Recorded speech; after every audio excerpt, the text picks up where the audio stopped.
사인을 진행하려고 하는데 거절 나올 때가 있죠. 지금 뭐 바뀌는 거예요. 아니면 우리 와이프랑 상담해봐야 하는데 이런 식으로 거절이 나오잖아요. 보통 이러면 이유가 뭐냐면 저희가 클로징을 잘못했다가 절대 아니에요. 초반에 니즈 부여를 못했기 때문입니다.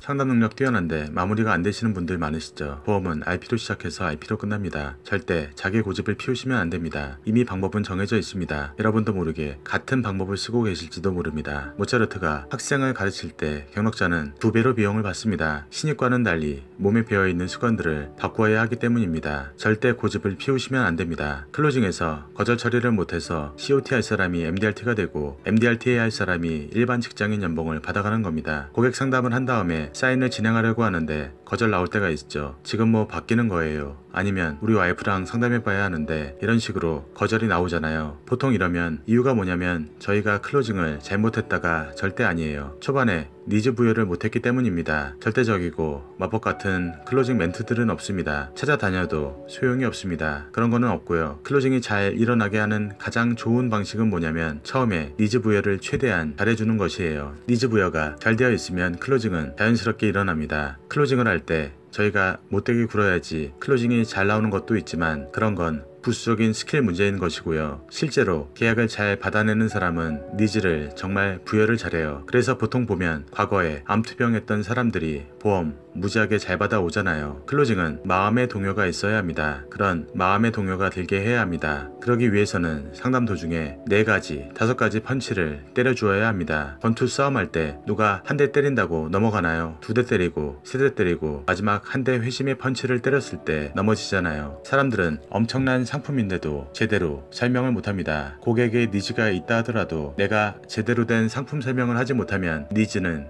니즈로 끝나게 됩니다. 고객이 가장 알고 싶어하는 것으로 한 대 때립니다. 다른 거로 빙빙 돌리면 고객은 짜증냅니다. 일단 가려운 부분을 거기 옆에 가려운 부분을 긁어주어야 합니다. 뼈대를 세우고 제대로 멋들어지게 상품 설명을 하며 때려야 합니다. 고객에게 항상 물어보아야 합니다. 나 혼자 이야기하지 말고 왜 그 사람 입에서 시인하게 만들어주는 것이 중요합니다. 고객의 동의를 이끌어내는 것입니다. 클로징할 때 얼굴 똑바로 바라보면서 내 눈빛 하나, 행동 하나, 제스처 하나하나가 중요합니다. 고객이 가지고 있는 생각들을 하나하나 가지치기를 하며 다듬어 나가야 합니다. 점점 나에게 빠져들게 해야 합니다. 니즈 부여가 굉장히 잘 되고 내가 암에 걸렸고 하루 약값만 몇만 원이야 해보아도 제대로 된 설명과 나의 상담 스킬이 니즈와 함께 되어야 합니다. 아무리 명품 루이비통이라 해도 DP가 웃기게 되면 판매가 안 됩니다. 상품 설명을 임팩트 있게 멋지게 하고 화법으로 펀치를 몇 번 날리고 니즈 부여를 최대로 끌어야 결국 완벽한 클로징이 되는 것입니다. 쓸데없이 클로징 화법 찾지 마시고 안되면 내가 니즈 부여가 부족했고 조금 더 제대로 된 PT 상품 설명을 열정을 가지고 해야 합니다. 니즈 부여 상품 PT 연습을 해야 되겠구나 이렇게 짚고 넘어가시면 편합니다. 더 많은 자료를 보기 위해 구독과 시청 부탁드립니다.